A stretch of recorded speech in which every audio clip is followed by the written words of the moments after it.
organic, unpredictable, unknown, lovely, beautiful, a sense of fulfillment. This is part of the pleasures of life and not the chores of life.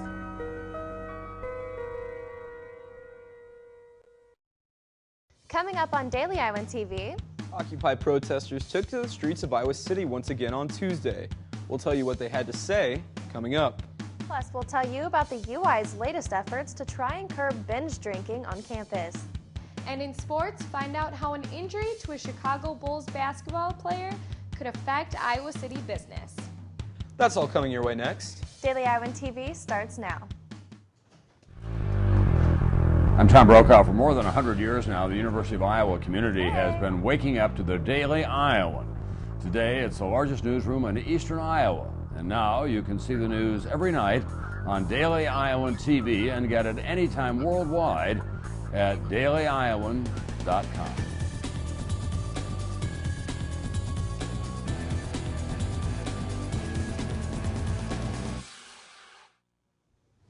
Thanks for tuning in to your Tuesday edition of Daily Iowan TV. I'm Tasha Woods. And I'm Josh Bolander. Occupy Iowa City protesters may be gone from College Green Park, but the movement isn't dead yet. Today, protesters held a special Occupy May Day event to call for more economic and social equality. Roughly 40 people made their way from College Green Park to the downtown Ped Mall this afternoon. Speakers said although their public visibility may have diminished over the past couple of months, the movement never went away, and many vowed to continue their pursuit of change for as long as it takes. The state of Iowa will soon begin notifying domestic abuse victims when protective orders are issued in an effort to ensure victim safety. The announcement by Attorney General Tom Miller on Tuesday means victims can now register to receive automatic phone or email notices when a judge issues an order to keep an abuser away from a victim. According to the Associated Press, Iowa will join just 11 other states to implement such a program. Governor Terry Branstad will lead a trade mission to South America this summer. On Tuesday, the governor announced plans to visit Brazil and Chile as part of a 7-day trip to try to improve trade opportunities for Iowa companies. Brazil is Iowa's 6th largest international trading partner, with exports totaling over $500 million last year. Representatives of Iowa businesses are also invited to accompany Branstad on the trip.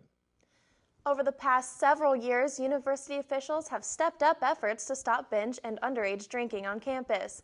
Since 2006, incoming students have been required to take the online course Alcohol EDU to teach them about healthy drinking habits, but no more. Daily Iowan TV's Muriel Kone tells us about the university's new assessment test that UI officials hope will be more effective in reducing underage drinking on campus. In Iowa City, the beginning of every school year brings in more students, and the University of Iowa is once again focused on one issue: underage drinking. His philosophy is to reduce risk and any risk associated with drinking. So students who choose to abstain, we want to support them. We don't want them to feel like they're the odd man out. And in order to reduce alcohol-related risk, the university has a new program called eCheckup to Go in place of the old Alcohol EDU as part of their initiative to reduce underage drinking on campus. Reduce costs, but we also want the most effective tool, and this just seemed to have the best of both worlds. And although eCheckup to Go only included first-year and transfer students this spring, the university hopes to see a continuous drop in the university's average of binge drinking. Our benchmark is the National College Health Assessment that we give every year, and in 2009 we're at 70% of our students were binge drinkers. Last year we're at 64.5, so we're seeing negative trends, and so we're getting our data back. We want to keep seeing negative. Beecher also stressed that a lot of the time students are not aware of what an average shot should look like. When asked to pour what is average for them, it's usually double the serving size. And the reality is, more students are consuming more than they initially bargained for. So come fall, the Penncrest will once again be filled with new students and a new test for the university. Muriel Kone, Daily Iowan TV. For the first time next year, incoming international students will be required to participate in the alcohol education program as well. Still to come on Daily Iowan TV, we'll tell you about a new student organization that's working to help students go green professionally. And in sports, we'll tell you which two Hawkeyes were nominated for Big Ten Athletes of the Year. Coming up in just a bit, But now it's time to check in with Daily Iowan TV's Annie Constable for your local forecast. Annie?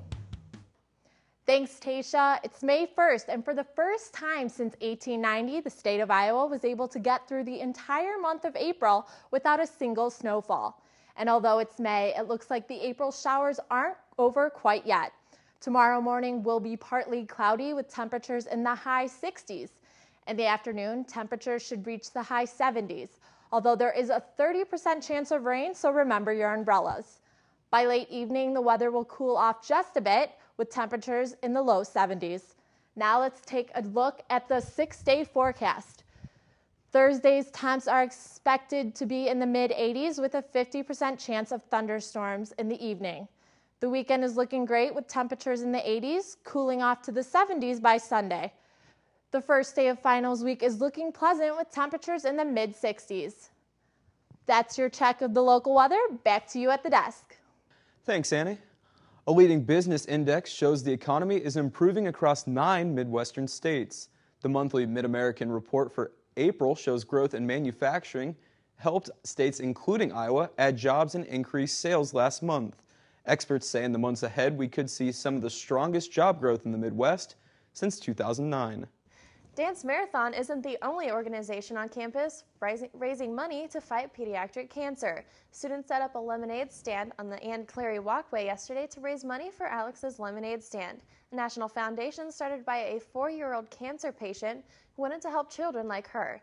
Since it started back in 2000, the foundation has raised over $50 million for cancer research. A North Liberty man is facing felony drug charges after police say they found nearly 6 pounds of marijuana in his home. 20-year-old Michael McCrary is charged with possession of a controlled substance after police reports show authorities executed a search warrant on his home and located the drugs in McCrary's bedroom. According to police, they sought the search warrant after a suspicious package was delivered to the home last week. Many UI biology majors go on to pursue careers in medicine or research, but deciding exactly which field to go into can be kind of difficult. This year's leader of a new organization set out to help students struggling with that very choice. Daily Iowan TV's Nick Rector has a story of the university's newest biology club. A lot of UI students have majors that point them towards specific jobs or careers after they graduate. Some departments, however, like biology, leave students with an uncertain future. A lot of students, especially for biology, I'm a biology major. I don't want to be a doctor. And they don't know where to go after they graduate. They don't know what type of opportunities are available to them. Over the past year, the university has recognized this, so they made a change. Lori Adams, our student advisor, approached me at the beginning of the summer, May of last year, and she said, I know you really love biology, you're really interested. Would you want to start a biology group along with others like you and help the department have a club? She jumped on the opportunity. Like many of her classmates, DeVito knew that she was interested in biology, but she was unsure of all the opportunities that the field had to offer. The UI Bio Club helps to eliminate that uncertainty. This year, numerous professors and professionals in biology spoke to the club, showing them different job opportunities. And today, the UI Bio Club even held a plant sale fundraiser on campus. They grew the plants themselves, but the biology department provided them with the tools to do so. The department has been such a great help in providing funding, providing space, providing resources especially.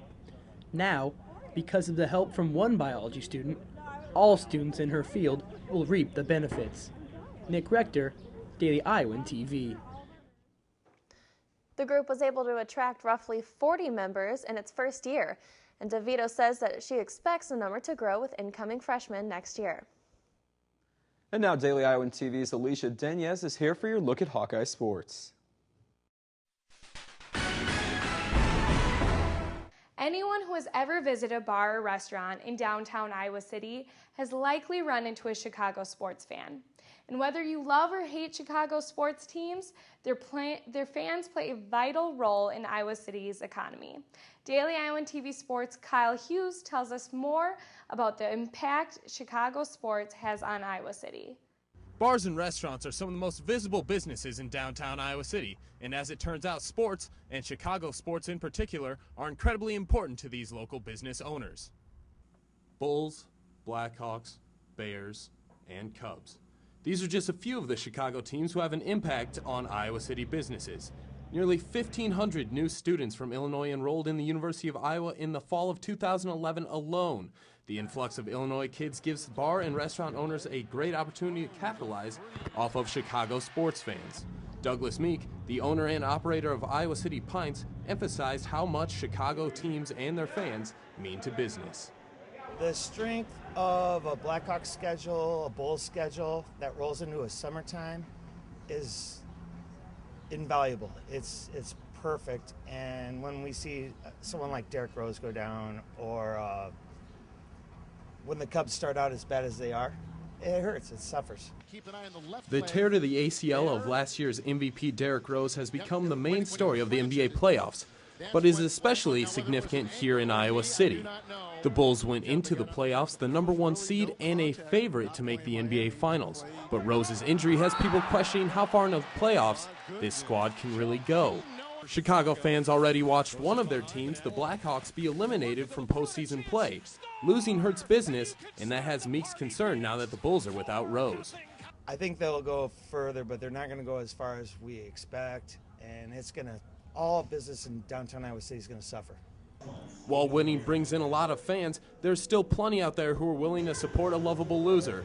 Die-hard Cubs fan Tracy Staskell watches games at the bar a few times every week. It's just a great time to get together with your friends. It gives you an excuse to get together with your friends, and win or lose, you're with good people, and everybody seems to cheer them on, and you have people around you if they fail to support you with that too.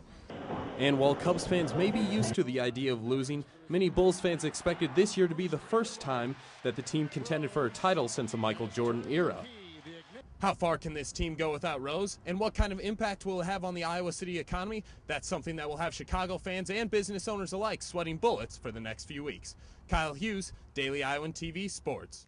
And while the Bulls could be in trouble without Derrick Rose, luckily for bar owners, Chicago fans have nevertheless rallied together to support their team. Unlike Derrick Rose, junior Iowa wrestler Matt McDonough is at the top of his game. McDonough has been named the University of Iowa's nominee for the 2012 Big Ten Male Athlete of the Year. McDonough won the 125-pound title at the Big Ten and NCAA championships this season. He finished the year with a 36-1 overall record and a 28-match winning streak. McDonough's career record sits at 104. That means he has the fourth best winning career percentage in school history. And nominated for the Big Ten Female Athlete of the Year is junior field hockey player Jessica Barnett. Barnett, a Vancouver native, started every game of her Hawkeye career. She serves as the team's captain and helped lead Iowa to the NCAA tournament in 2011. This season, Barnett scored 24 points, had 11 winning goals, and 3 defensive saves. Winners of the Big Ten Athletes of the Year will be announced in late June following a vote by a panel of Big Ten media voters. Many people were not fans of last year's Cy-Hawk Trophy, so last August, the makers of the trophy, Iowa Corn, asked the public to submit ideas for a new design. Officials narrowed it down to 3 finalists and asked the public to vote on them. Voting ended at midnight last night, and it wasn't even close. The winner was the mascot football concept by a landslide. The new football trophy will be presented to the winner of the Iowa State football game on September 8th in Kinnick Stadium. And just a note, Iowa football opens its season exactly 4 months from today. But who's counting, right? That's all I have for sports today. Back to you guys at the desk. Thanks, Alicia. Not only with Daily Iowan TV can you get a sneak peek into Wednesday's pages of the Daily Iowan. Find out why having a child can put you at serious risk of developing poor eating habits. Plus, read about why the Iowa City School Board is stepping up its efforts to improve technology in classrooms district-wide. That's your latest edition of Daily Iowan TV. Be sure to check us out at the same time tomorrow or anytime online at dailyiowan.com. Thanks for watching and have a great night.